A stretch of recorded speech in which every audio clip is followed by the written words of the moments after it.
2026년 가구당 순자산 통계를 보니까 순자산 10억이면 상위 11.8% 안에 들더라고요. 예전에는 10% 안쪽이었던 것 같은데 커트라인이 좀 올랐죠?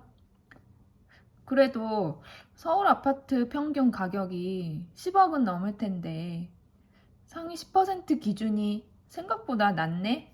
라고 느끼시는 분들이 많으실 겁니다.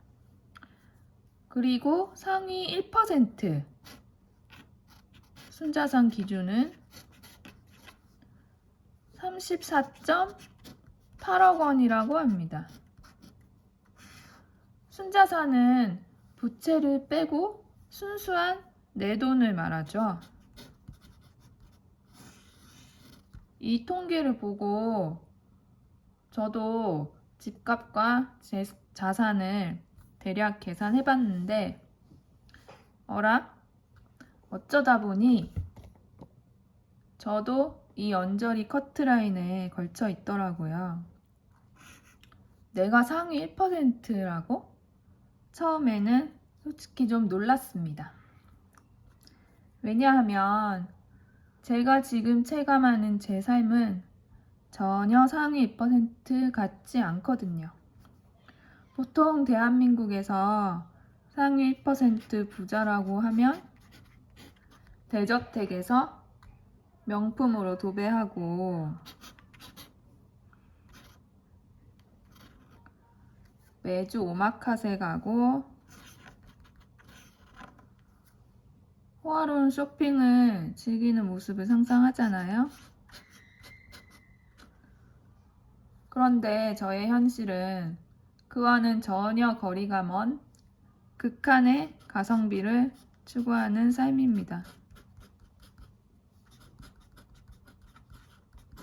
명품 백도 예전에 큰맘 먹고 아울렛이나 행사장에서 샀던 게 전부고 평소에는 가성비 소비를 하고 꼭 필요한 곳에만 지갑을 여는 편입니다.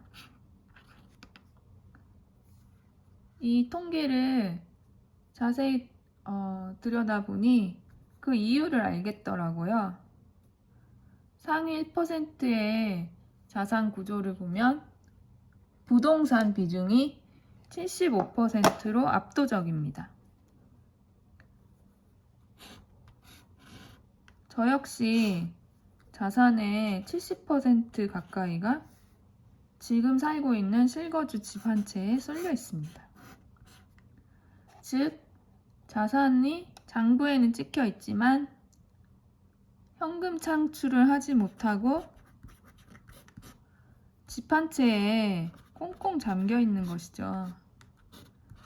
그러다 보니 여전히 월소득의 대부분을 남편의 근로소득에 의존하는 평범한 외벌이 직장인 가정일 뿐입니다.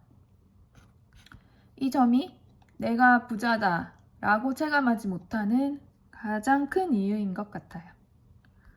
그럼에도 불구하고 당신은 부자입니까? 라고 물으신다면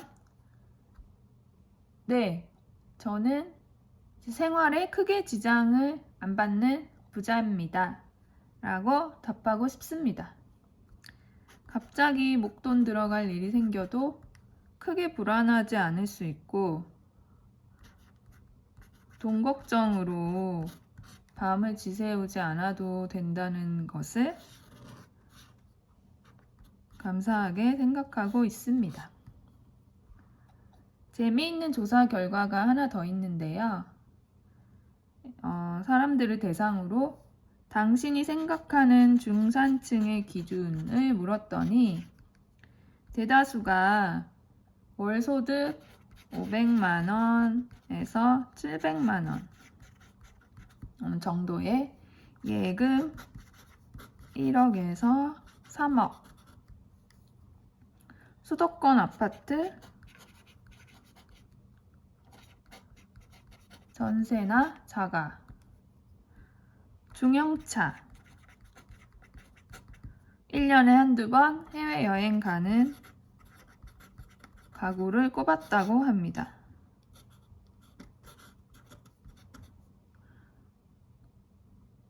중산층이라는 건 말 그대로 평범한 중간층을 뜻하잖아요. 즉, 남들만큼 평범하게 살고 싶다 할 때의 기준이 바로 이 정도라는 뜻입니다.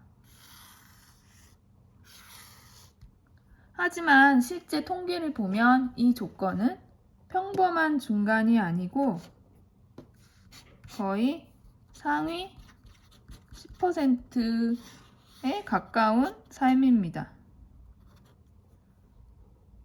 우리가 생각하는 평범함의 기준이 사실은 굉장히 높은 상위권을 기준으로 하고 있었던 거죠. 요즘에 SNS나 미디어를 보면서 평균 올려치기가 많이 돼 있다 보니 다들 스스로를 불행하다고 느끼는 게 아닐까 싶습니다. 알고 보면 상위 1%라고 해도 실거주 한 채 주택자들은 평범한 중산층이라고 생각하는 정도로 살고 있고,